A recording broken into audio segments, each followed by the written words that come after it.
Hey, we're recording. Excellent. And can you see my screen? Yeah, I can Just see want your to screen. verify. Yeah, it's great. Excellent.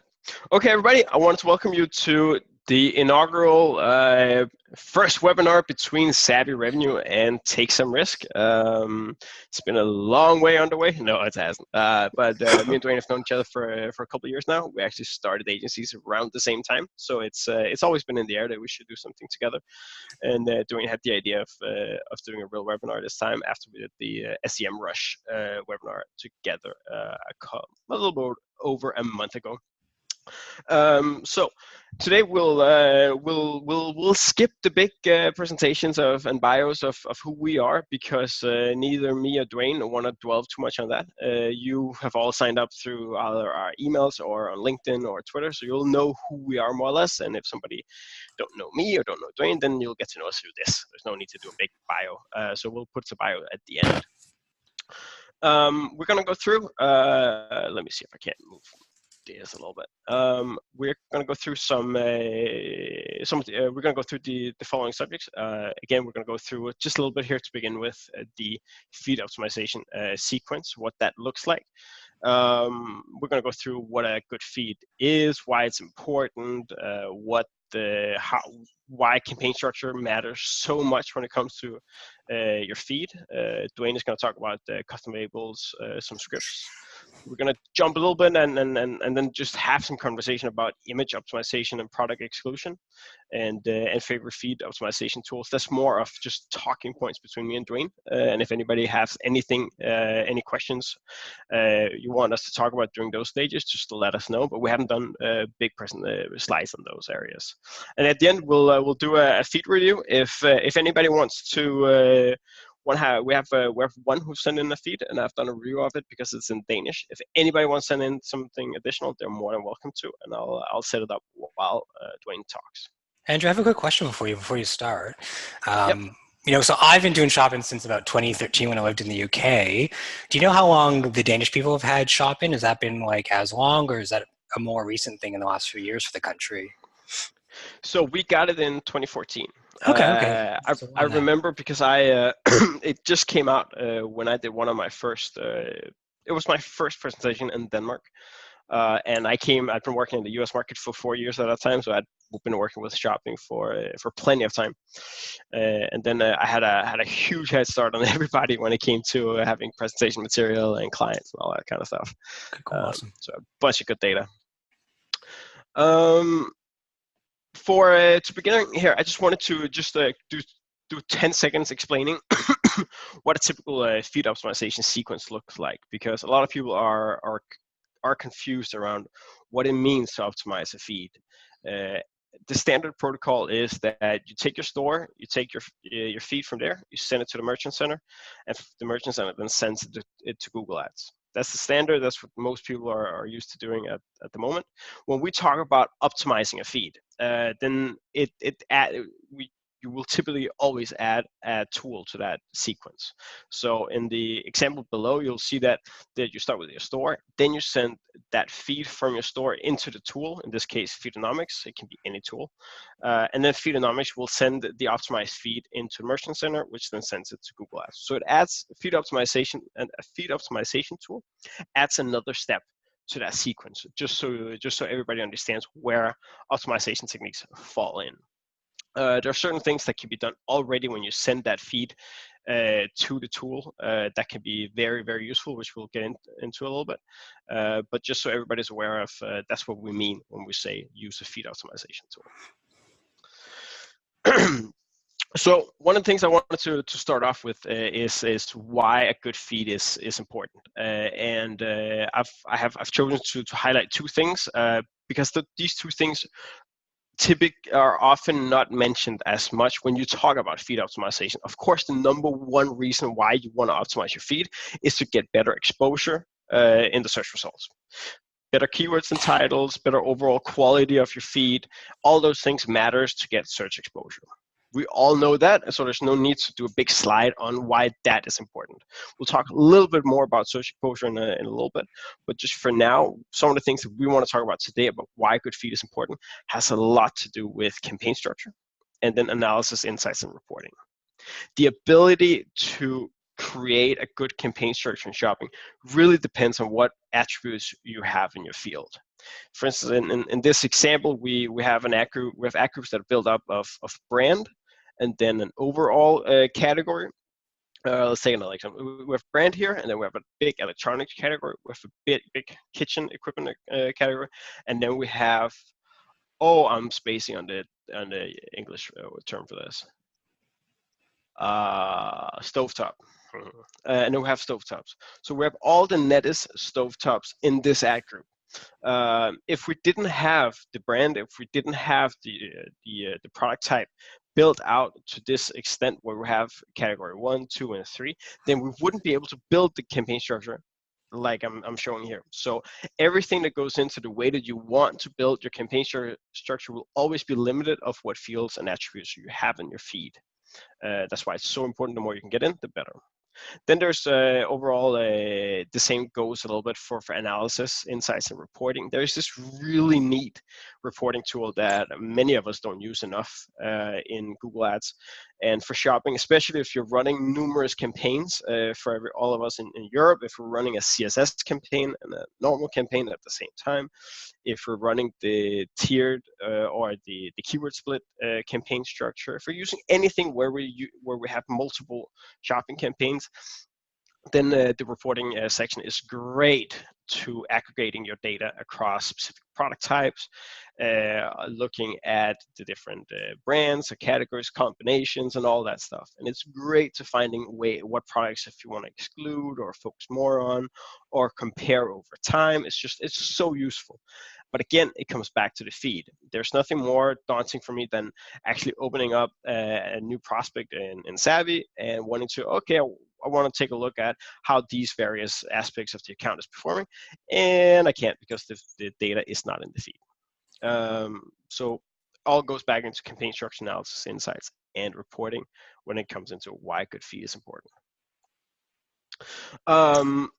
One of the hardest things to do is actually figure out what a basic feed and what a good feed is actually looking like, because when we all look at the feeds, it's in this XML format. What typically comes out of any store is an XML format, which has all of this HTML added tags and stuff like that to the descriptions, and it's very hard to just figure out what you're reading, and the mere mortal amongst us will not be able to figure out what that means. But if you jump into Merchant Center, or if you use any data optimization or feed optimization tool, you'll get it right there, and you can just see exactly, okay, what are the different elements that go into it. So I've just tried to hack and slash and try to find, like, okay, what are, like, if I were going to come in and say these are the basic feed, these are the most important things to focus on. Dwayne is going to talk about custom labels, but if there's if we just stay here and say, okay, this is what we should focus on to get right, then these would be it. I'm not going to list all of the things. I'm going to talk about them individually in a second, but I wouldn't go much further than this. There's certain industries like apparel or digital products and some other things where there are some specific industry-specific tags, but you can always find those in the help center. I'm not going to go through those today. So one thing I want to start with is that the majority of all fields in Google Shopping, in a Google Shopping field, are standard. Like if we go back and we start looking at the availability, the brand, condition, Google product category, GCIN, ID, image link, price. There isn't really this. It's black and white. It's right or wrong. You can either have in stock or nothing at all. Like there's no, we can't start debating optimization of those aspects. They just have to be in the field, and that's just it. So we don't really have to rack our brains around too much around those standard fields, because they're just supposed to be what they are. So the ones where we start having some effect, or that becomes a little bit more, are product type, its title, its description, sales price, effective date, and some other things. But the rest are what they are. The description is one aspect that I've been jumping around and changed my mind on a lot in the last couple of years. Actually, fun fact, right before I had I did the presentation in Denmark in 2015 on I think it was 2014 on shopping optimization. I had just done an involuntary experiment where I had changed the description on all products for a specific client, not on purpose. And we had been able to run with that for 3 months, no change in exposure whatsoever. So back in 2014, the description had no effect on exposure. And when I say exposure, it means what search terms are your product ads being linked to. Today, I have changed my mind on that. I've seen so many examples where the description actually has an impact, where there's no other explanation for why this product appears for this specific search term other than that they pulled it from the description. And that's both good and bad, because there's sometimes the description explains how to use a cable for different other products or how to combine things, and like especially people who are really strong on their SEO will have much greater descriptions, which can actually hurt and get shown for a little bit too many search terms than you actually want. So might be one of the things you want to limit a little bit, but it's not one of the description in the field. It's not one of the ones that we spend a lot of time on with us. I know you're a little bit different on that, Dwayne. I don't know if I'd say I'm different. I would just say that it does impact your shopping. So a good example, we have a toy client that sells what I would consider really expensive kids' toys, and one of the descriptions for a set of kids blocks that you can use to make like castles and cars and stuff, it says motorcycle in the description. It doesn't say it in the product title. It doesn't show it on the image. And so I know that Google's using that to determine we should be shown for things like Harley Davidson or Suzuki or all those other motorcycle brands. So description is equally as important, both from what you're going to show for, but even just think about what negative keywords do I need to add to my account to make sure we don't show for. Like that same client sells kids' dolls, and so we had to negate things like kids' jackets, boys' jackets, girls' jackets, parkas, coats, anything around kids' clothes, basically, because Google was a little bit too ambitious in what we should show for what essentially is kids' toys and dolls and things of that nature. So it's definitely a lot more important than it was, and it's good and bad, like Andrew said, and I think part of it also is just Google wants to make sure they can spend as much of our money as possible. So that's a great way to just clean up an account, is make sure you don't show for the wrong things. Excellent. Then there's a sales price effective date. It's something that I haven't used that much over the years, just because most of my clients aren't that picky about whether or not a sale, like they won't start a sale at like a specific time of the day. So most of my cases it's not really applicable. Where we have seen it work a little bit more lately is if you're having trouble getting the sale or the price drop symbol in Google Ads, then it can sometimes be a help to put the sales price effective date as a field, as a supplement to your sales price field. It gives Google a little bit more data. You still can't get around that whole thing where if you need to have a steady price for I think it's around 45 days, 45 to 90 days before you can then put in a sale price and then get the price drop simple. But sometimes the sale price effective date will help speed that process along a little bit.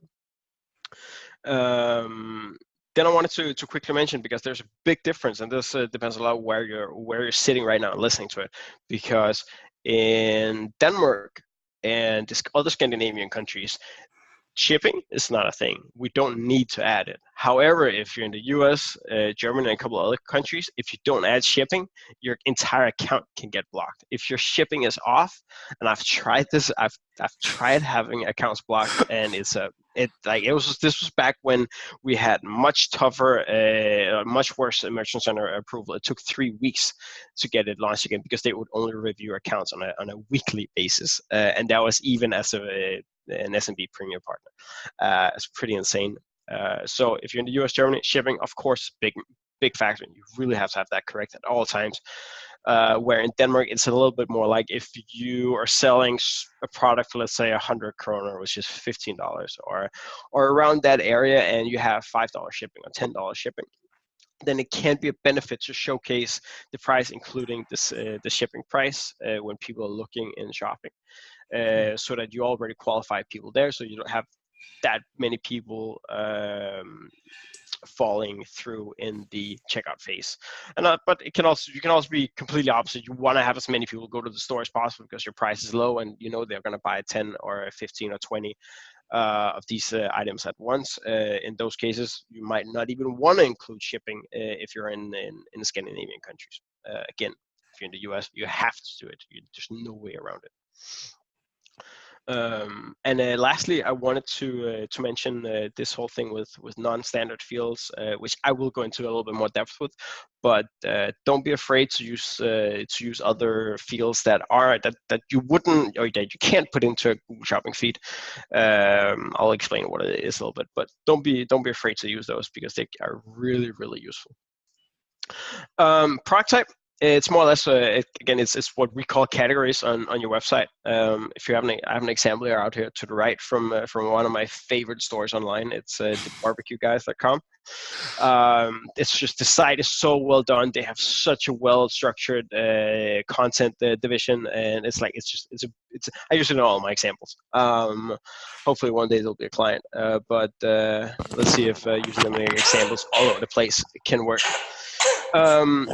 But many times people will just have this last aspect, like freestanding gas grills, as their product type. What I preach a lot is having all the different levels as your product type, because that way you can get barbecue grills and smokers, gas grills, and freestanding gas grills in there, which allows you to get more analysis done. You can structure campaigns better. You can better see how do all gas grills perform. You can see if there are any specific items underneath gas grills that are performing well or performing poorly. And that's something you can't do if you don't have the data. It doesn't hurt you to add the different levels of the product types and the product type anyways. And if you have the data already, you might as well add it to your fields. The more the merrier when it comes to the product types without going insane.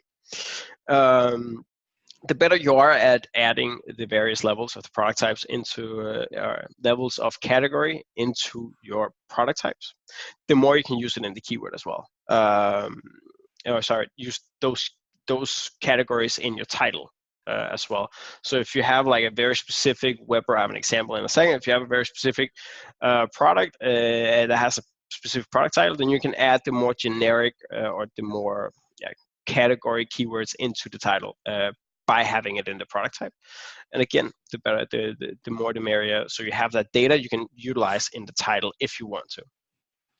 The only thing I wanted to mention here is that if you're going to start building a campaign based on your product types, then you want to commit. You can't just go out and if you have an ad group where you base that on freestanding gas grills and another ad group on building gas grills, you, you don't want to be in a situation where you're changing those too much, because on the ad group level, it is going to break.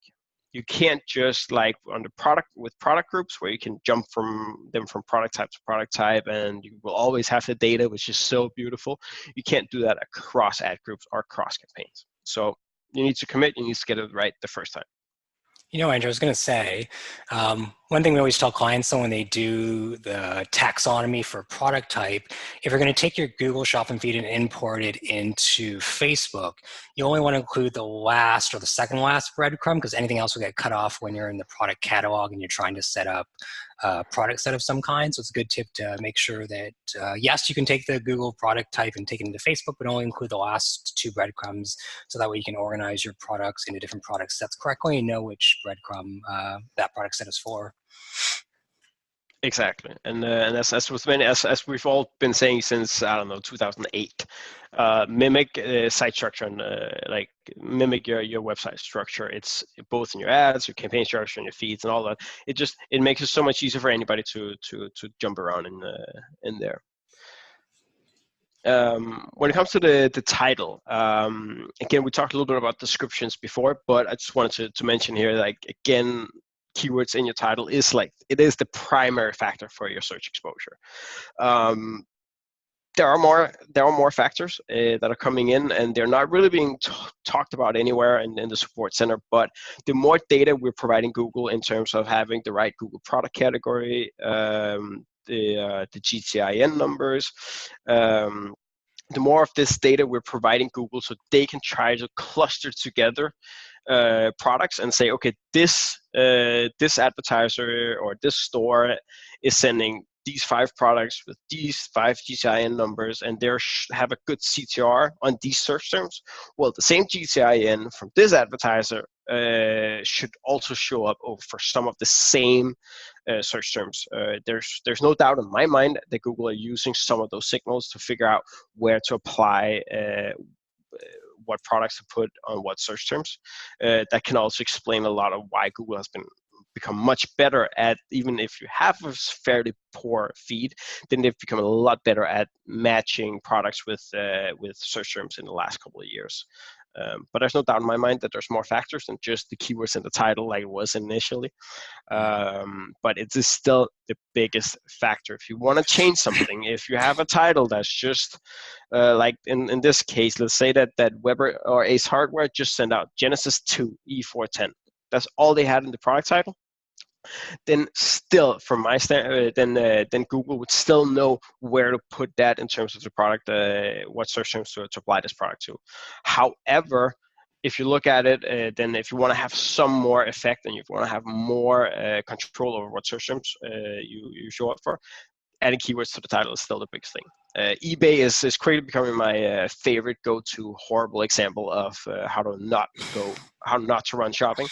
If you look at the example to the right, Easy Go Barbecue Grill, I don't even know where to start. I can't see what type it is. I can't see what brand, you can see the brand is an Easy Go, but I can't see what type it is. I can't see what size it is. I can only see that because it's 22 inches in the image, which you're not allowed to have, so it gets thrown out at one point in time. I can even argue that the brand is Big Bad Barbecue. I don't know what that actually is, but there's several things that could be added to the title to make this more appealing to the people who are to the actual search results, but also to showcase this product for more in more searchers.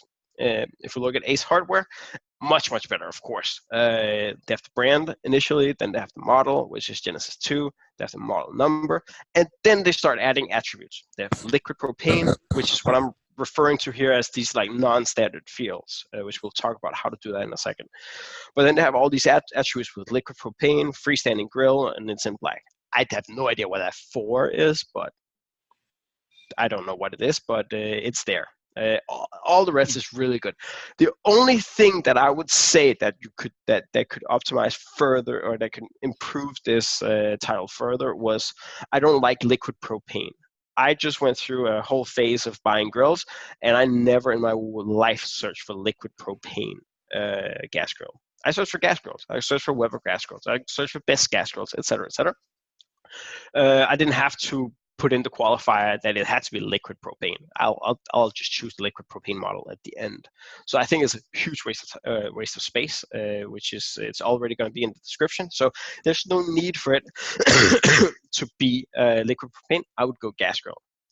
And one thing I wanted to also mention is if for instance in this case, let's say we replace liquid propane with gas grill, then you're going to end up with gas grill, freestanding grill, black. That's not ideal. It's not ideal to use the same word twice. It's not the end of the world, though. If you have to choose between not having a search term or not having a keyword and having a keyword, having double the word twice, especially when it's so small as grill, not a big deal. If you put freestanding twice in a 70-character title, that's more of a big deal. But sometimes you have to choose your battles. In this case, I wouldn't make a big deal out of it. And then that brings us to the whole thing with, again, put your most important keywords first. Up to 70 characters showed. Be mindful. If you ever need a standard of what to put in your title, just use brand plus title plus size plus color plus material. Done deal. Done. Move on. It's really that simple. You can also Google, and there'll be a bunch of like ideas of how to structure titles. So my last thing here is non-standard fields. If you look at, again, the barbecue guys out to the right, then they have a bunch of filters and attributes for all their products. There's the different fuel types, there's the pricing, there's the number of burners, there's the grill class, and there's all these out to the right here. I don't want to go through them all. But all of those non-standard fields is things that we always tell clients, add them to the feed. First and foremost, we run feed-based search ads, so all of our search is fully automated. So the more data we can get, the more keywords we can create without doing a monumental amount of work, and it's more correct or more precise, I might say. But again, like, wouldn't it be cool to have the number of burners in the title for the different grills? Couldn't it be cool to have these gas grill classes, economy, luxury, practical, premium, etc.? Again, would be pretty awesome to have in some of these titles, and especially if you also start looking at Facebook. The dynamic product as having economy, luxury, practical, premium, etc. It might even be something you want to use for analysis or insights, etc. So it doesn't just have to be something you put in your title, etc. It can, all these non-standard fields can go straight into what Dwayne is going to start talking about when it comes to all these custom labels. So yeah, off to you, Dwayne. I'm gonna make you host, but really don't be afraid to start adding these non-standard fields, especially if you're sending it to if you're sending all your data, if you're sending your feed to a feed optimization tool, you can choose what fields to send on to Merchant Center. So it doesn't have to be a big deal. And on that note, approve. Oh wait, now I think you're gonna get control of my screen. I'll just make you host. Yeah, make me host. If I can find a way to make this small. Let's escape. Should work, hopefully. That was a great talk, Andrew. I think you did a really good job there. I think you give everyone a good example of what they need to do to make their shopping feed a lot better.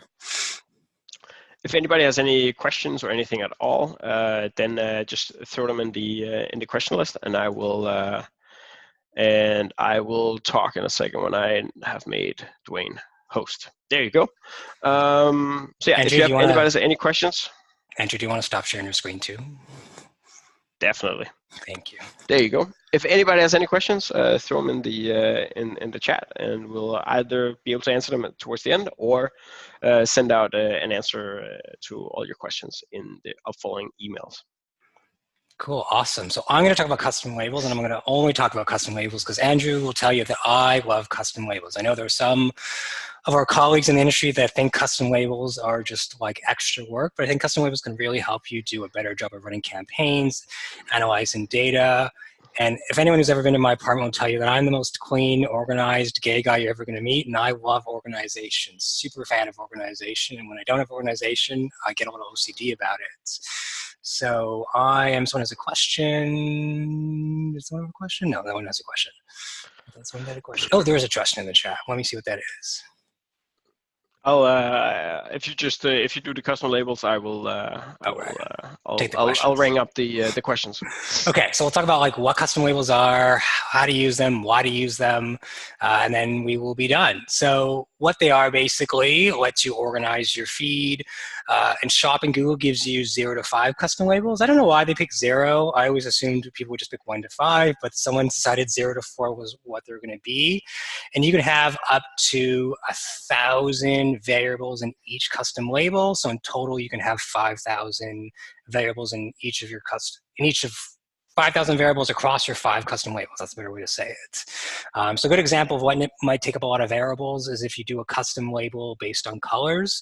So we have a client that has, a dozen different hues of blue as example, right? Because you've got like dark blue, light blue, baby blue, sky blue, river blue. There's the new blue color of the year, Pantone color.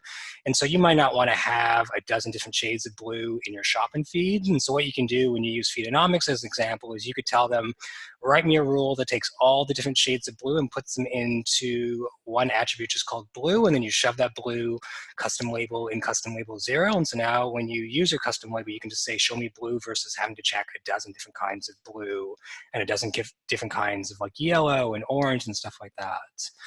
So custom labels are really awesome because they let you just organize and optimize things in the way you want to do it. And the reason you want to organize things and make your shopping feed really beautiful is because, as Andrew said, 90% of your work easily is in the feed. And if you got your feed in the right place, then it makes it easy to figure out what you're going to do in the future, right? So you got to think about how you're going to organize and structure things.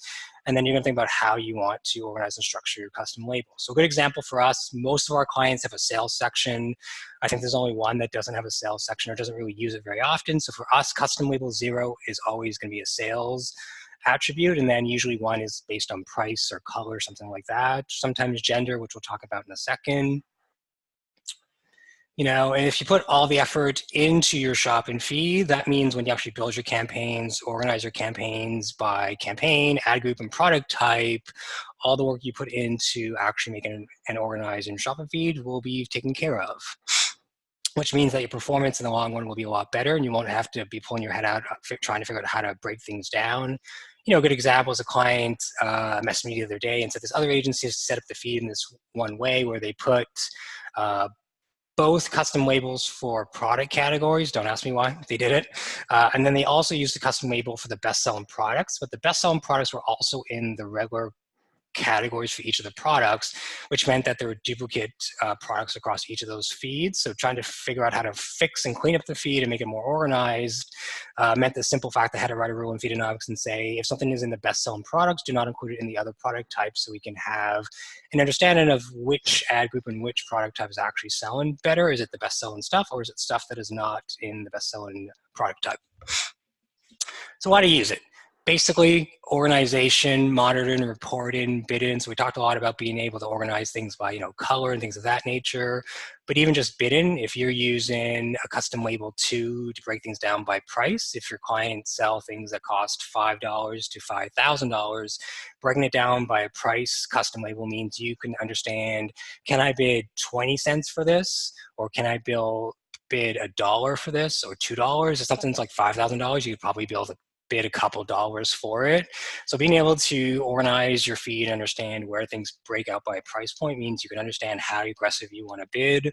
Or if it's, out of season, you're in like winter and you're trying to get rid of all your like summer fall stuff, breaking up your feed by product type means that you could understand if you want to push bids when you're in a shoulder season or not push bids when you're outside of a shoulder season.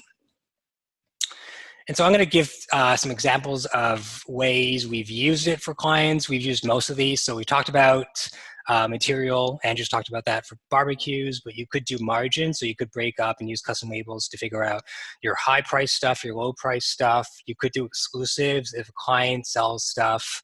Like I'm T-Mobile and I sell the iPhone and I've got exclusive on the iPhone. You might want to put the iPhone and iPhone related products into an exclusive label so you can push that harder in an exclusive campaign. If you sell like sneakers or clothes, you can use things by size because maybe you sell more small stuff and extra small stuff and you want to bid more aggressively for that versus things that are in large or extra large or medium.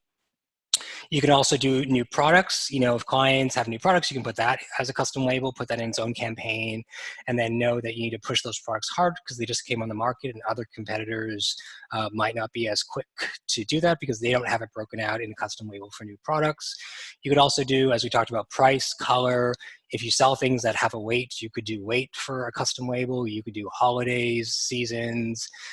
Gender is really big. Like we have a client that sells jackets and coats, and some would say, Dwayne, you could just use the gender attribute in your shop and feed. But the gender attribute in your shop and feed only really takes care of men's, women's, and unisex. It doesn't help you segment kid stuff.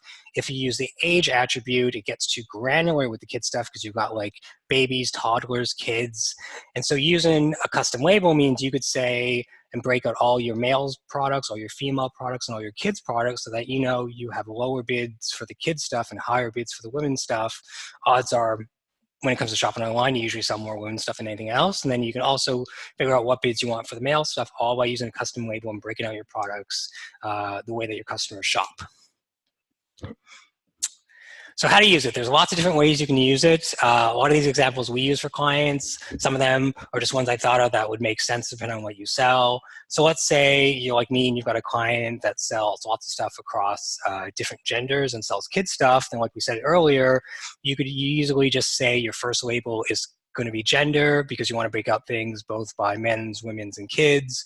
Or hell, if you sell stuff that's geared towards like grandparents and you want to have and add a custom label in there and for grandparents as well, then that means when you go into like custom label 1 and look at your different gender breakout or age breakout, you can say, show me all the men's stuff, or click all the women's, or click all the grandparents. Because odds are also grandparents have tons of money, and depending on what you're selling, you may want to push harder on that. Like we've done stuff in tech where we're selling to older people who are ready to retire. We always bid more aggressively on that because they've got tons of money to spend and need to spend it on things, versus people that are like my age or Andrew's age where like we have money, but we don't have the same kind of money as our parents necessarily. And if you break out level 1 by gender, then you can look at things like price point and SKU ID. You could break out things by material. So a good example is we have a client that sells bamboo pajamas, but then they also sell like hats and toques and things of that nature that are not made out of bamboo. So we separate out our bamboo and our non-bamboo products within our product type, so we know how aggressive we can bid for the bamboo stuff, because the bamboo stuff, is $150 for pajamas, where a toque and a hat is like, it's like 20 bucks Canadian, basically. That's probably only a few kroners based on the exchange rate. But if something's only a few kroners, you're not going to bid as aggressively as something that might be 80 or 90 or 100 kroners.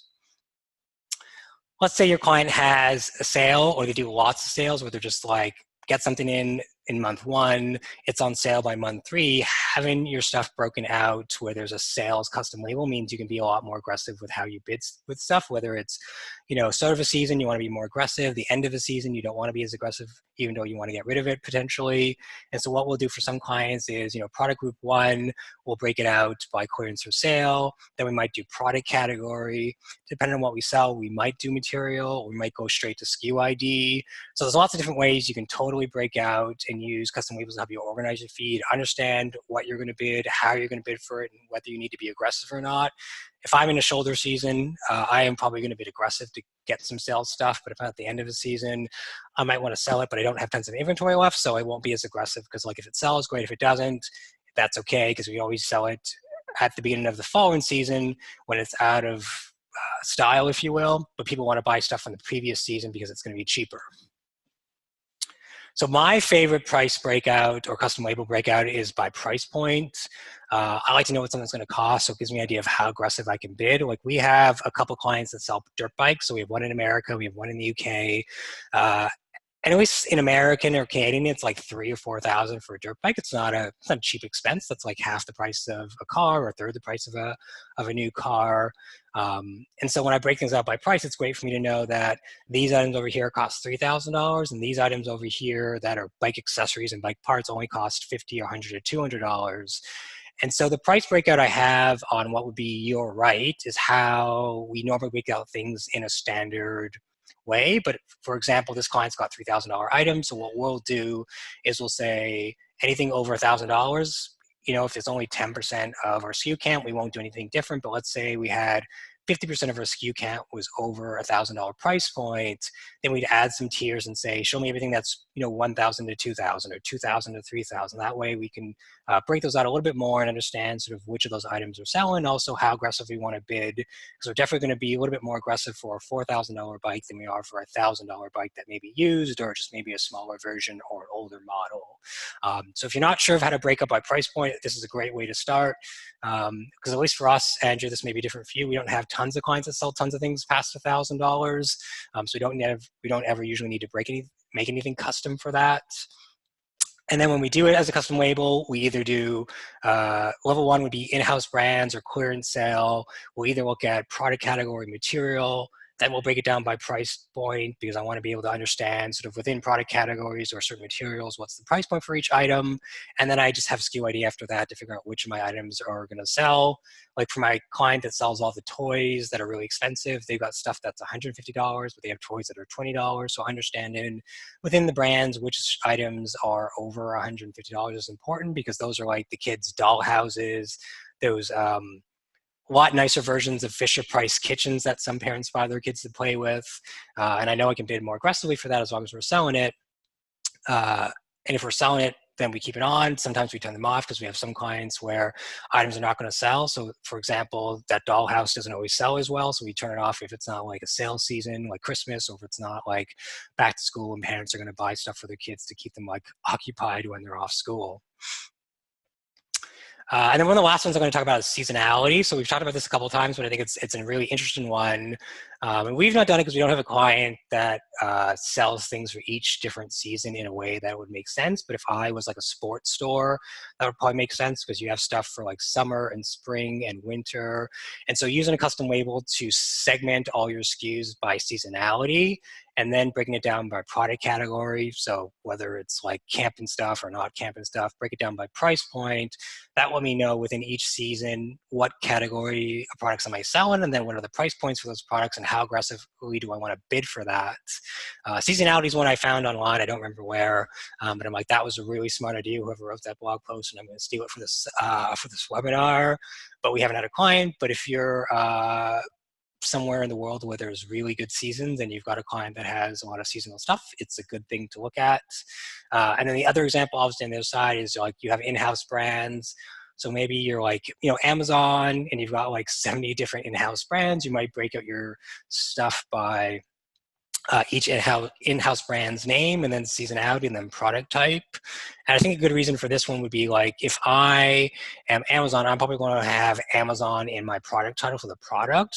But when I'm within my feed, I'm probably going to want to know which brand that is, because more people are going to trust like Amazon pajamas versus, I don't remember what the in-house brand private label name is for Amazon's pajamas, but let's say it's like Big Blue. Like Big Blue pajamas doesn't mean anything to me, but Amazon pajamas does. And so I may want my product title to say Amazon pajamas, but then I want to understand within my feed that that product that I'm looking at right now is the Big Blue pajamas. And so breaking it up by brand and then seasonality just lets me understand which brands we're selling, which one we're not, which products within each season we're selling, and then within that, which actual products we're selling and how much money are we making.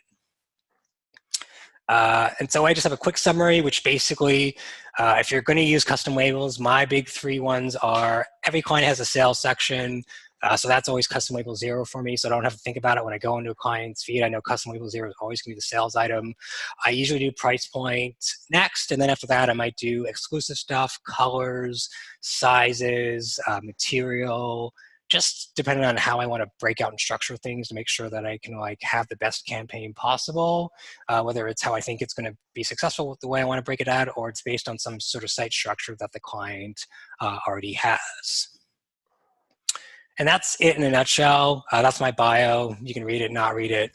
But let's get to the feed optimization. And Andrew, I will make you the host because you have that on your slide. Let me stop sharing. Stop sharing that. And then you the host, make host. So we had a couple of excellent. So we had a couple of chats that so just added a feed review extra from Belugi. Both are in Danish, so that's excellent. That's okay. I learned my Danish today. I'm getting my Danish on. And then there was a question also of showcasing a couple of examples of how you can optimize a feed. So maybe we should start there. Again, the favorite tool for me and Dwayne is FeedAnomics. It's quite expensive, but it really works. And it's super easy to work, and it's super easy to showcase data. And before anybody gets, showing data, this is what we're sending to Google. You can find the exact same data on Google Shopping. This is just much easier for me to showcase it here. Just as an example, I've compared before and after in this example. Here we have and actually a pretty good title, classic organic zip hoodie. Has a color, has the size. In this example, we've just added the brand. There wasn't much else we needed to add, so we didn't do anything there. The Google product category, we've added clothing. Boom, there we go. We fixed some of the HTML issues in the description. Then we added the color to the actual color field because we could pull it directly from the title. Boom, goes into there. We put in adult as the age group. It's unisex, and that's basically. There wasn't more we needed to do here, so we didn't do anything else. In other examples, it's a lot more extensive, where we, for instance, if you were to send in a feed with just this title, one suite, No, it doesn't work. So we've added the brand, amazing Danish licorice. We've added the size, and we've added what the actual product category actually is. And it's just some of these like small ways that have to happen in order to optimize a feed. And again, in this case, we didn't really need to do much more than that in order to get the success we actually needed. There's no seasonality, no nothing else that came into margins. So that in that sense, let's jump into the overall feed review. So we got a feed review from Ben Shoppen. I'm not going to ask Dwayne to pronounce that because that would be fun. So, but however, jumping in here. So again, I've folded into our tool because it's much easier for me to get an overview of how it looks. When I start jumping down through all these things, one of the first things that jumps into mind is a lot of these products are utilizing the same like the same word. So in this case, it's ankelstøtte or ankelbandage is being used a little further down. But a lot of the products using the same main keyword. Sometimes it can make sense to change the words based on the different products. So some could be, again, knee protector, knee bandage, knee support, knee splint, etc., etc., etc. There are different words that can be used for different products to gain the maximum exposure on Google. So that would be my first comment on that. There's sometimes where if we go in and let me see if it was down towards the bottom, where the title gets quite long and it's basically duplicated. No need to do that. It just looks messy. And there's some places where knee protector is used twice. So again, get it out there. Then there's some things with just adding more aspects to the action, or more attributes to the title, which I think is one of the bigger opportunities. Down here you have tennis elbow, you have golf elbow support, etc. But many of the other products, which I assume would be better selling for certain braces and splints, etc., for an elbow or knees, etc., you could get some of these main diseases or conditions into the title rather than just having them on a single product. Then there is, again, some of these things with the title goes over and over again. Again, kinesio tape, K-tape, sports tape, etc. Different words for it that you might be able to utilize in the keyword in the title. Gil has a good question. Let me just see if the chat, if there's anything that's popping up. Keyword position and title, is this a factor, or all words in title created equally? Do you want to take that, Dwayne, or should I? Which question? I was reading questions in the question thing, but I wasn't sure which question you were reading. You're reading Gil's question in the question thing? Oh, you guys can't see my screen when I read the Zoom things? Oh, awesome. Keyword position and title, is this a factor, or are all words in the title created equal? Basically, for the basic thesis is that the closer to the beginning, the more important the word is. The more Plus, that's what shows in shopping too, right? Like if it gets truncated and you can't see it, that's not a good thing. No, so I'd say it's not a huge thing, but it's definitely, I would definitely try to put it in as close to put the most important keywords as first, just as a precaution. I'll go back to this, take some of the questions at the end. I would add the size in the title for many of these products. The products are there again and again and again, so I would add the size. There are so few products, it's 160.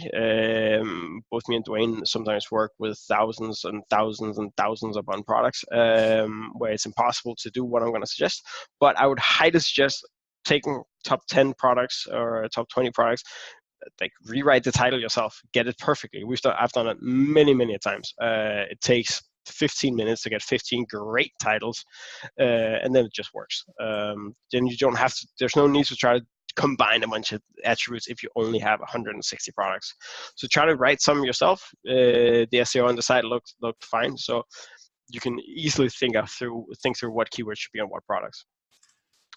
I noticed there weren't any there wasn't a brand on the, there wasn't a brand attribute, there wasn't anything in the brand attribute, I would definitely add that. Even if it's your own products, just put Bendation Shop as the attribute in the field. There wasn't a GTIN on everything. Add that because it looked like the ID was the GTIN number, so it looked like there was just somewhere the GTIN hadn't been added. And then the Google product category wasn't correct.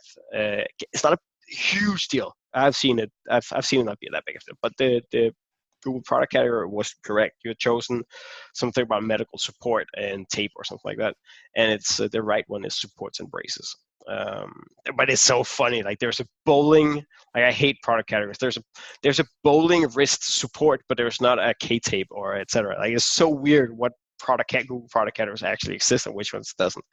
So that's tough. Yeah, that was it. And then the next one is actually fun. Can you see? I want to see if you guys can see my. I want to showcase something, so I'll just reshare the screen. There you go. Now you should be able to see my entire screen, right? Yep, we can see it. At least I can see it. Perfect. So Belugi wrote in and asked why their feed wasn't working. They had the ad agency create one. I'm not going to mention anything because this is what they did. No names on who the agency is because I don't know, but this is not a shopping feed. It's just blatantly wrong. It does not contain the right fields for a shopping feed. Yes, it does have the item ID, but the right field name for an item ID is ID, not item ID. The right field name for a product type is product type, product_type, not product groups. The right separator is not the pipe, but it is whatever this is called. I don't even know in Danish or English, and or sign. So just basically, this feed would not work for shopping because it's the wrong fields that are in the feed. So if an agency has done this, I would run screaming away without knowing who they are. They might be a friend of mine. I'm sorry if that is, but I would run away screaming because they have no idea what they're doing. An ad agency is supposed to know what they're doing when it comes to shopping. They're supposed to know what fields to put into a feed, and if they don't, it takes 5 minutes to look it up in the help center and fake it until you make it. There's no excuse for putting the wrong fields inside a shopping feed. So that's why it's not working today. Yeah. So the only two things I think I would add to that, Andrew, I wonder if someone tried to maybe this agency has a dev team and they try to just build a custom XML feed possibly, and they don't know what they're doing, which is even worse if you're trying to send an XML feed to FeedAnomics. Also, if this person is on FeedAnomics, and even if they're not on FeedAnomics, you can reach out to FeedAnomics and do a free feed audit for you. So they'll take your feed, they'll analyze how they think they would make it better if they were managing the feed with you in your current agency or with you personally in-house, and they'll tell you how to make your feed better. They do it for every one of our clients. They do it for friends' clients as well. So if you're unsure if your feed is good or not, whether you're using someone internally because you have an in-house marketer, you're using an agency, a contractor, a freelancer, you just want a second opinion, reach out to FeedAnomics. They'll do a free feed audit.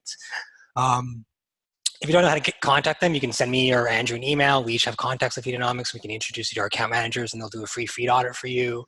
Because I think for a lot of people, they don't realize the power there is with it having the best feed possible. And when your feed is so much better, it's like you've just turned on the faucets, which is a North American example, but I imagine that translates over to the Danish people on the call. But it's like you've opened the faucets. Definitely. And you've got all this traffic you didn't have before.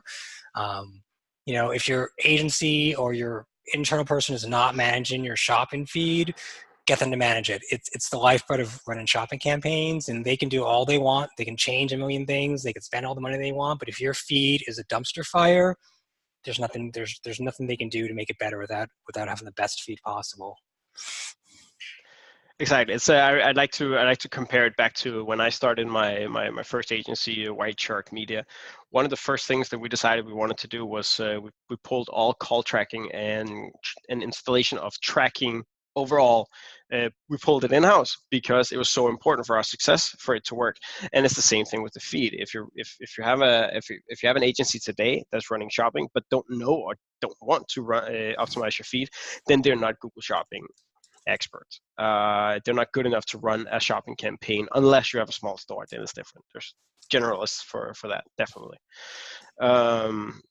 We have a question on from Alexis. It's a little bit longer, but I think it would be great to pull it in. And I don't think Dwayne has a what do you call it, a stop, a hard stop. I know I don't. So if you want to continue asking questions, we'll be here as long as the questions are still coming. Yeah, I don't have a hard stop. My client hard stop. There we go. Excellent. So Alexis Nicholas writes, is there a way to integrate adaptive features such as isolating SKUs or SKUs automatically from a product group to allow bid strategies bid higher for some products that can only generate incremental performance if isolated? And then something about SA360 being able to do that. Any thoughts on that, Dwayne? I'm going to reread the question again. If you read it again, then I have some thoughts on it. I am generally not a huge fan of isolating SKU, isolating specific products or SKUs. I don't think it's necessary to do overall. It's only if you have, if your store is of a certain size, both small or large, where there's very few products that have very, very big impact on revenue, then I would potentially consider doing it. But it's not something I would just automatically say, oh, we need to do this across the board, across 5, 10, 20, 40,000 products. I wouldn't say it's necessary. Again, if you have fewer products, then it becomes a lot easier to do, and it might be a standalone strategy or tactic to actually do that. Yeah, I think for us, like our toy client right now sells 79 different brands, but a line share of the revenue is tied up in, I'd say, 6 or 7 brands. There's one brand where there's a huge chunk of the revenue, so those brands have their own shopping campaigns. And then from there, I've broken it down by like product type, price, and then the actual SKU for the item. And I think that's been pretty helpful. Yes, there's the odd product that does do a large chunk of the revenue, but I haven't found the need to do like a single product ad group, which I know people love to talk about because people love SCAG, but that isn't always the best thing to do because you need to make sure. No, it's not. You need to make sure you've got enough data in there so that you can, if you want to move to TROAS or target CPA or ECP, any other bid strategy that's automated, more data consolidated into your campaign and your ad groups is better than having it separated really far out across ad groups and stuff like that. I agree. I don't see it as if we haven't used it that much as a standard, as a real tactic. The whole thing about just isolating SKUs. I see the price.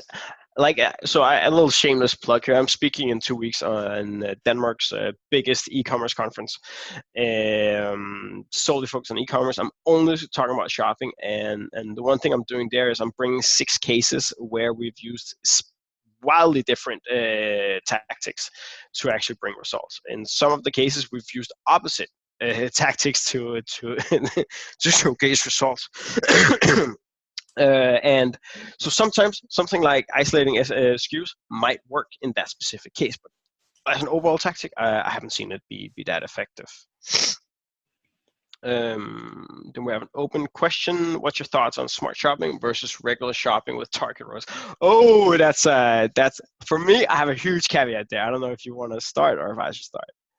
Yeah, I was going to type out an answer while you were typing. I mean, I basically say, I think smart shopping is great, but you need to decide, I'm going to put my best selling products that have a stable, return on ad spend or TROAS that I can maintain that, or I put the products I don't care about because I want to spend more time on my products that make up a bigger chunk of my revenue. I love the idea of smart shopping, but like I told a big brand the other day that sells really fancy handbags, I wouldn't put 100% of my SKUs in 100% of smart shopping. Like between the month of October and November last year, their CPA increased 3x, so they were paying 300% more for every customer, and their current agency didn't notice. And I'm like, you now are paying, in this case, let's say $900 for each customer in November, when in October you were paying $300.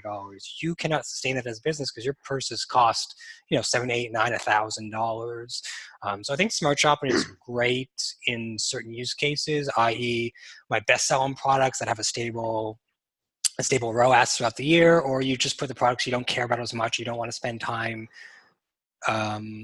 working on, because you know that 80% of your revenue comes from these 6 brands, and you want to focus your time on that because that's where you're going to have the biggest impact overall. I think with shopping and campaigns in general, the biggest mistake we sometimes make as practitioners is we go after this small campaigns with small spend, or we think, I see this all the time on Reddit, we think we can change the quality score on a campaign that's going to like overnight change your performance. And like, I get that you don't like a quality score of 5 or 6 or 7, but there are probably other things you can work on your account that would have a bigger impact in your revenue than trying to like get a perfect quality score. Quality score is done by machines. It's never going to be perfect. It's just not a thing you should focus on when you're trying to have the biggest impact you can on your business. Exactly. So my thoughts on it is I have two things. One, I think it's ridiculous to run regular shopping with target ROAS on top. I don't understand. Like, there's only one reason to do that instead of smart shopping. Or there's actually 2. But one is smart shopping has the huge con that you can't see the keywords or the search terms your products are showing for. For me, that's a deal breaker right there then and there, because then I can't grow our search campaigns without relying on DSA. I can't I have to rely on myself finding all the keywords. I don't do that anymore. We have so many places to find the keywords. We don't have to do it manually anymore. So for me, that's the biggest one for why you would do it.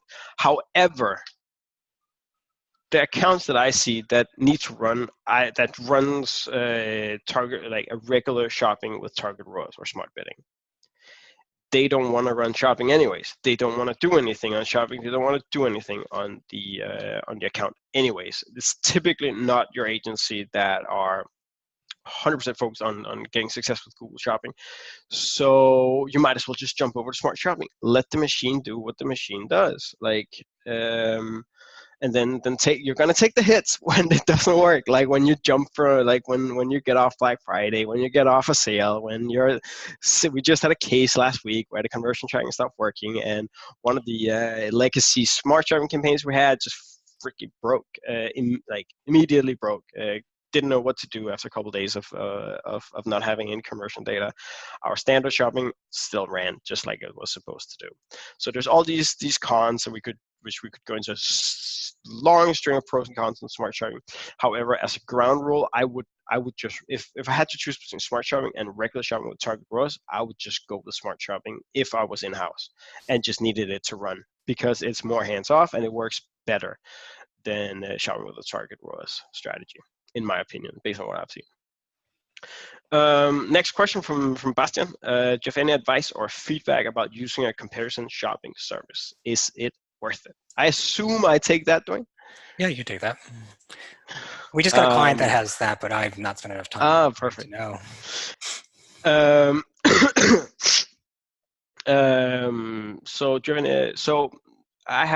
So overall, it's worth it. It depends where you are on your shopping campaigns.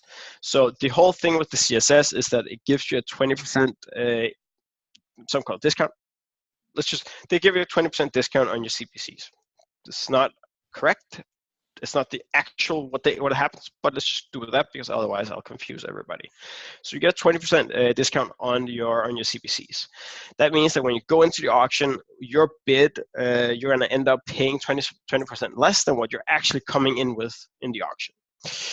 The problem that happens is that if you're in an industry where you're already paying, let's say, $2, $3, $4, $5 or more, or if, again, 10 kroner, 15, 20, 30 kroner per click, and it does happen, then that 20% increase, then 20% that you come into the auction with extra has no real impact. If your active or your actual bid that you go into the auction with is 10 kroner instead of, what is that, 8.5 or something like that. If that doesn't change anything in the actual auction, meaning that your competitors are bidding way more or way less, then there's no impact on having a CSS.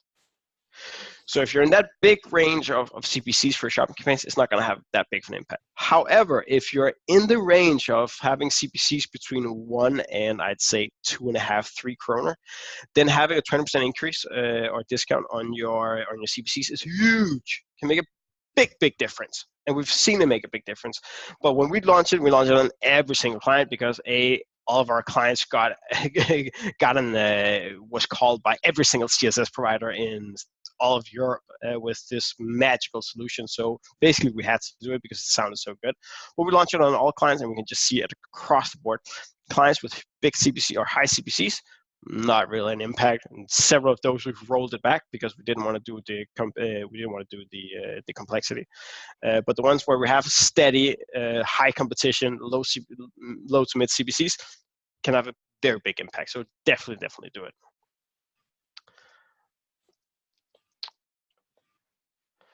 The next question, does it make sense to target non-English speaking countries with a feed in English? I mean, our UK client does that. So they target all across Europe in 14 countries and all the feeds are in English. Some, like the Netherlands and Italy, there's decent traffic. Other countries, like we're actually in Denmark, not as much traffic, obviously. So can you do it? Yes. Can you get traffic? Yes. And sales? Yes. But ideally, you'd probably want to have whatever the native language is, or in the case of Europe, multiple native languages. Like obviously Germany, you've got like German and other languages people speak in Germany and other countries. That's just my experience. I'd say, Andrew, what is your experience with that? They're similar. So our strategy is to go out. If we can, we want to have a native. We want to have a native feed for every single country if we can. However, if that's not an opportunity, then we will start off with the English feed and push that into all different countries. See where we have the biggest traction, and then we will either go to the client and say, "Hey, this country is showing great traction under these circumstances. Can you translate the website?" Because it's typically where it comes from. If you have an English feed or a feed in English, it's because the site isn't translated. So we're going to ask, hey, can you translate the site? If they say no, or if we don't have if it's going to take a while and stuff like that, then what we'll do is we'll build in some of the product titles in the native language manually. Simply just make sure we get the keywords in, populate them, do some Google Translate if we have to. Again, it depends a little bit on the store. If it's 100 products, we'll just translate all the titles ourselves. Boom, done. If it's something where it's like several thousand products, then we'll do some Google Translate or play around with it and see what we can do. But I wouldn't make it as an excuse just because it's in English and you can't add any native keywords in there. You can. It's not a big deal. It's not an ad. It's not a billboard that's going to be set up on the highway. Again, in Denmark, we don't really have billboards, but it's not really. I wouldn't worry that much about everything in the title being super pretty. Not a lot of people see it. So Andrew, quick question to follow that. So if your client already has everything in English, like their site's in English and their feed's in English, and then you make something in Danish, like the feed is in Danish, are you still sending that Danish feed to the English website though, right? Yes. Okay, cool. Yeah, because we've done that with search campaigns with clients in other countries. We'll have English campaigns and localized campaigns, and we still send everything to the English website. But I thought I should ask that because you're making me think I should get our feed translated in Danish for some of our better performing European countries. It depends. I would say, like, because I was thinking about it when you were mentioning it. It depends a lot on the industry, because something like apparel. T-shirt, we use the same word. Hoodie, we use the same word. Sweatpants, we use the same word. Sneakers, we use the same word. There's so many words that we use in the apparel industry. That's exactly the same in Denmark as in Danish as in English.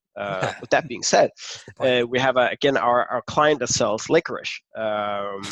Very well-known brand in Scandinavia, Lakrids by Bülow. We have lakrids in Danish. We have licorice in English. We have lakrids in German. We have another word, or we have the same word in Norway, Sweden. Then another word in Finnish or Finland. I cannot say it. I can't pronounce it. I don't know it. Then we have another word in French and another word in Italian. So, or in Dutch. So in those cases, and we have maybe like 60 or 80 products per country. So in those cases, we definitely we do it. What about bicycle parts, like locks and anything that isn't the bike, but all the accessories for the bike? Is that the same, or is it different in Danish? Out of curiosity. That's not the same. So, Okay. so for instance, brake pads are bremse or something. It's a long time since I had a bicycle part or a bike part client, That's okay. but those are definitely translate. Okay. All right. I'm gonna talk to my client about that. That's Um, interesting. I'm glad we had this. Glad we had this webinar. I learned something on the webinar, and I am hosting said webinar. we have There's another another question. question. Yeah. If you have many different brands, would you consider splitting up the campaign into ad groups based on brands? Pros and cons. Yeah. So I mean, I'll start with this, and then Andrew, if you have thoughts, you can obviously add it. So our toy client sells in America, in the US. I got so used to saying America after living in the UK, but they sell in the US. And yeah, like I said, they have 79 different brands, but definitely there's a long tail in the sense of in the long tail in North America is like you've got a lot of stuff at the front, and then there's a long tail of very small stuff, so very small SKUs, very small product amount for some of the smaller brands. And so what we've done is, we've taken the top 3 brands and given them each of their own campaign. So brand 1, brand 2, brand 3. Then within that, we've broken down by product type at the ad group level. And then within each ad group, we have it broken down by price and SKU. And that lets us be able to bid for each of the different product types and each of the different price points. Then for the other 75 brands or what have you, we've broken them down into tiers. So it's a combination of 1 to 4 tiers, and each tier and where the brand goes in each tier depends on like how much are we going to sell that. So we look at the past data for the last year or two. So if it's a brand we sell consistently throughout the year, but it's not a huge amount like the top brands that have their own campaign, then we'll put it in tier 1. If the client is really passionate about it, there's some brands where we don't sell tons, but the client really wants us to focus on it, we'll put that in tier 1 as well. And then we'll just start breaking out the rest in tier 2, tier 3, tier 4. We have tier 4 tiers because, like I said, there's 75 other brands, but if you only have 20 brands, you might break out your top 3 or 4 and then just put all the rest in different campaigns. And then, yeah, we do break each ad group at a brand level. So it's shop in tier 1, brand D is in ad group, the first ad group. We break it down by product price and then SKU, and then we're pretty good to go. I don't know what you do, Andrew. I imagine you have a few clients that have lots of third-party retail or brands they sell for. Yeah, so we exclusively, because we use a tool, we exclusively build out all campaigns where each brand has its own ad group, and we will in most cases almost always also combine that brand with a category. So again, it can be TP-Link Wi-Fi repeaters. So we'll do that exclusive because we use a tool for it, and we use a tool to aggregate data and other things. Then it really doesn't matter to us whether it's 100 or it's 1,000 different ad groups. So we'll do it across the board. If I had to do it manually or anything, I would never build out campaign structures manually in shopping anymore. Yeah. But if I had to, then I would choose the most important brands and build out specific ad groups for them. So the main reason why it's build out these ad groups that are an ad group structure where you have brand or category or whatever it is that you want is to be able to control what search terms goes where. So if you have you want to make sure that Google has become pretty good making sure that brand terms go to the right brands. But there are certain times where you say, I want to have all my Wi-Fi repeater keywords go to this brand. TP-Link sells better. I have better margin on that product than another product. It can be the Google Wi-Fi. So you want to make sure that you showcase the TP-Link first, and you can do that with negative keywords across the different ad groups. If you put if you structure it per brand or even per category as well, that's what helps it. Yeah. Preferred bidding strategy for Google Shopping. Go, Dwayne.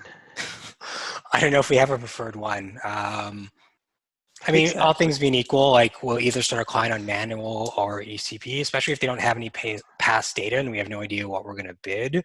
I'll generally start with like manual or ECP, and then from there it just depends on where we're going to go. Can't do ECP, or my personal opinion, you can't do ECP until you have data. That is fair. That is fair. I have a client account that disagree with you on that. Having said that, there's always exceptions to Exactly. It's so kind of funny. stuff. But yeah, so you wouldn't start off with like TROAS or max click or max conversions because you have no data. But if you're starting out at like, you know, 1 or 2 kroner cents or 5 cents or something like that, being on ECB is fine. But if you think you're going to be like aggressive and start bidding 40, 50, 60 cents, then I would probably just put it on manual. But generally for clients, we usually start at the lower end of like 5 or 10 cents on manual and just slowly increase bids until we either are unprofitable or we think this is too much and we have to figure out our strategy because it's not working at a current bid price. So so I think one thing you mentioned there, which I want to highlight a lot, is this whole thing with. I actually forgot what I was going to say. I'm going to remind myself about it when I answer the question. So I'm going to go back to answering the question. Preferred bidding strategy. Oh yeah, this one. I remember it. It depends so much who you are. I wrote a blog post on best practices a couple of months ago where I went on a huge rant on why I think that all best practices that you read online are freaking awful, because it depends so much who you are, what your competencies are, to what you to how you're supposed to do it. So we do a lot of work with sparring with in-house teams at large, like the in-house teams that run PPC at larger companies. We deliver our framework and do a little bit of teaching, and then we run some sparring groups week and bi-weekly. And we change our strategy, we change our recommendations every time. If we have somebody coming in and saying we have a day a week, Andrew, to do this, then I go target ROAS every day. Just plump on there. You're never going to figure it out on manual bidding if it's not what you do. If you don't have like an intern, like if you're not really good at bidding, math, understanding time lag, understanding product, understanding the various all the other things that goes into shopping, I would never recommend you to run manual bidding. I would just, like, if it's brand new, I completely agree. Start on some bids, bid higher, and then throw it over on target ROAS. But if you don't have that sense of running bids, and again, I've taught maybe, and I've taught maybe 300 people PPC over my lifetime in White Shark.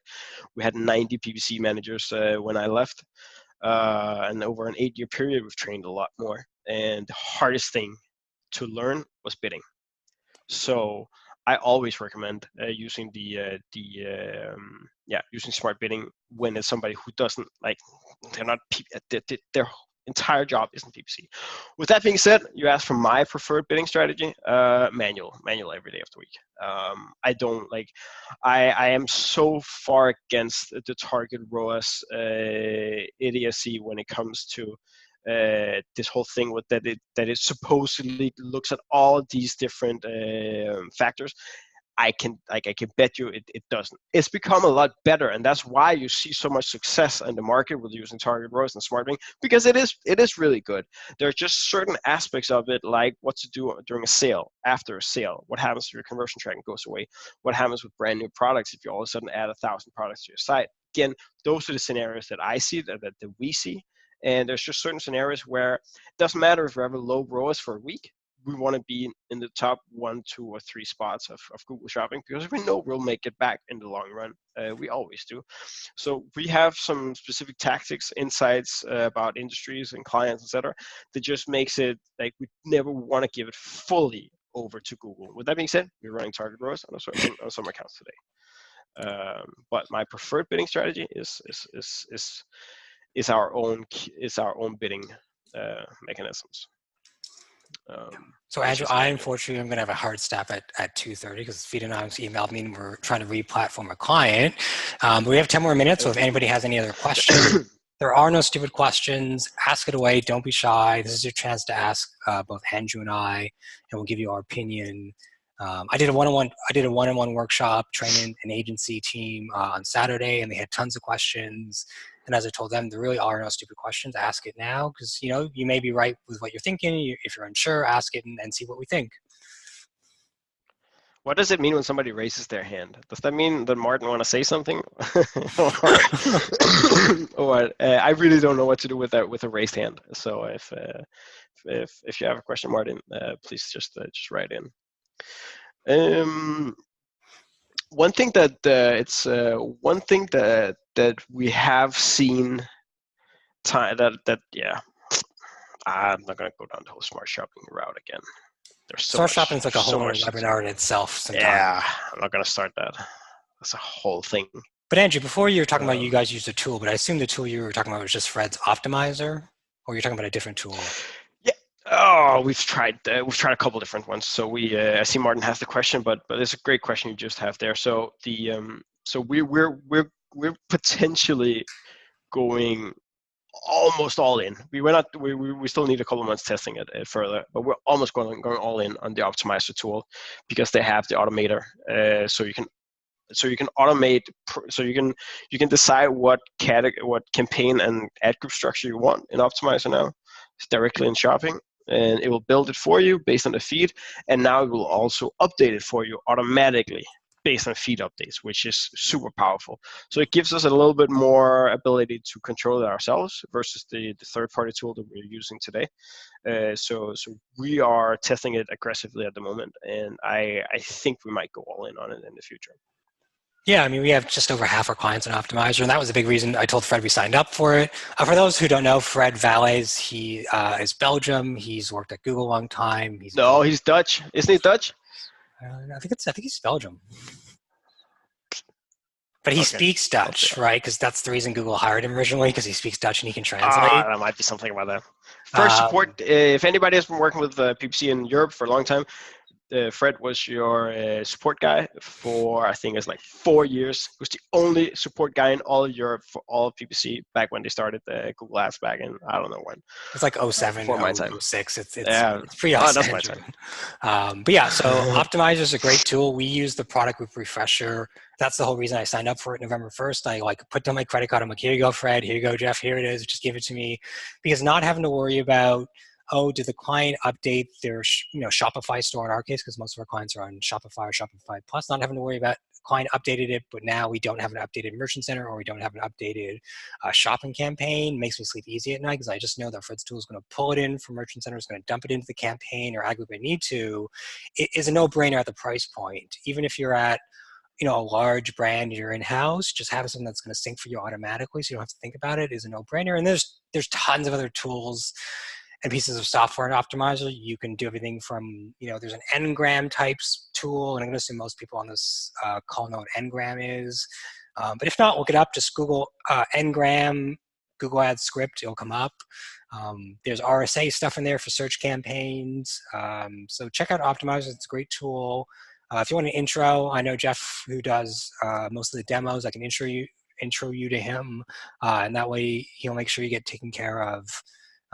And obviously, if you're in Denmark, he'll just have to work a slightly different hour because the time difference and stuff. Because he's all the way on the technically the West Coast because he's in Denver, so that's more or less the West Coast Central Time. But yeah, Optimizer.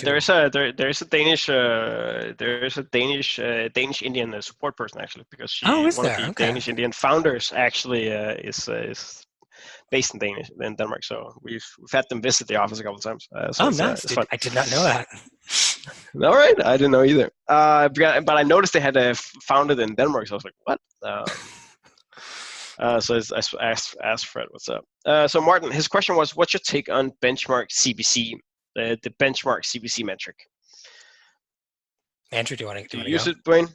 Yeah. So I like it. I like being able to see it. I don't think it's that useful. I don't use it for anything because all our bidding is based on based on performance. If ROAS is high and impression share is low, we'll increase bid. If high top impression share and ROAS is high, we won't increase. If ROAS is low, then we will decrease CPCs. So we rarely bid based on it, but I think it's a really nice metric to have to be able to see it when you're sitting there and figuring out why the heck are we not getting any, why are we not getting any clicks or impressions or anything, which I've scratched my head when starting new brands in new countries sometimes. Like, why is it can't be that expensive?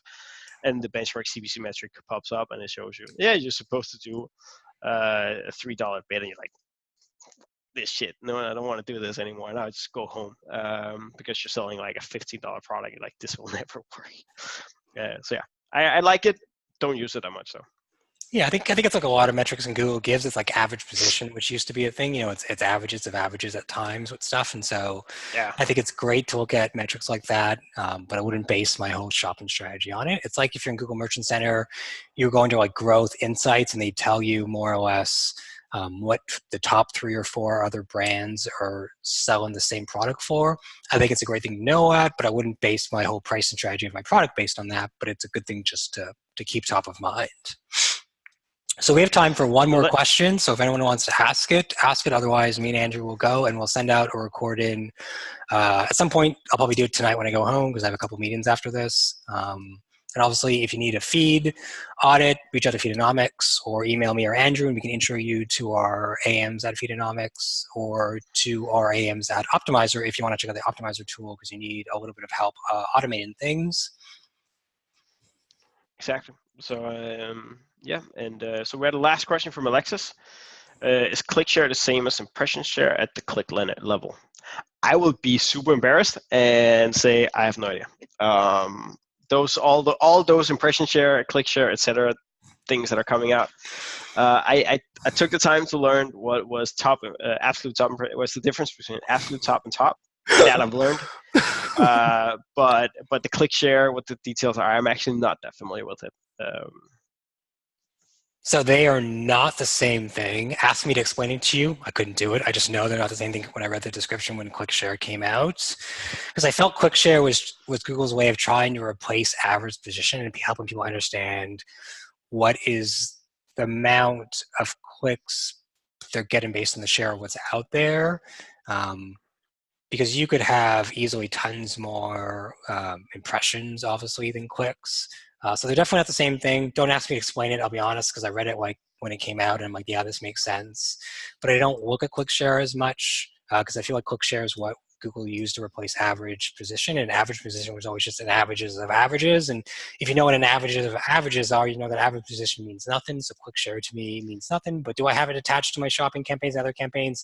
Yes, I do, because I'm just curious to look at it. Do I use it as a way to like tell me what I need to do? No, I do not. I'd rather just look at impression share to get an idea of how much we're taking up, all things being equal, of the amount of impressions out there. I think that's also important to not look at that, because I think if either of you follow us on Twitter, at least to me, I don't know if Andrew tweeted about it, but Google talked about Google Surface this last week and how they're trying to take your shopping feeds and just slap it into everything from Google My Business, or Google My Business will start to show stuff from shopping feeds. They'll try to have it show in Surface, which Surface now includes Google's shopping tab and other areas like that. So there's lots of places where you get free clicks from shopping campaign data, but I have no idea if those free clicks are going to show up in metrics like these, because they're free clicks, and that could really change how that metrics gets analyzed by people, right? Because if you get 30 or 40% of your clicks from these free clicks within Surface, well, that really changes what your click share and impression share are. My odds are, my guess is they won't, but you never know. Google's not always thinking about the big picture. Or they have such a big picture that us mere mortals can't follow. Sometimes, yeah. All right. But does that mean that we're ending on a high note of saying that both Andrew and Dwayne have the unpopular opinion that we like the depreciation of average position? Because I do. I'm fine with it. It's a nice thing to look at, but I don't base my whole strategy on it. All right, so let's leave on that note. Let's leave on that note. So Andrew, thanks for doing the webinar with me, obviously. Thank you for everyone who attended and stuck with the whole hour and a half, because I have to say this was really going to be a 45, 60-minute webinar. I thought we were done in 40 minutes. But thanks for participating. Andrew, if you have any final words, please say it, and then we'll end. Excellent. If anybody has any follow-up questions or anything at all that they popped up, even if you're watching this recording later, just shoot me a Dwayne an email. Again, if it's in Danish, shoot it to me. If it's not in Danish, then Dwayne should take the questions. But shoot them over. If you're watching this even a year from now, we'll be happy to answer any questions. And thanks for sticking by. I'm really happy with it. Yeah, I mean, if you send it to me in Danish, I'll just forward it to Andrew and ask him to answer it. Have a great day. Bye.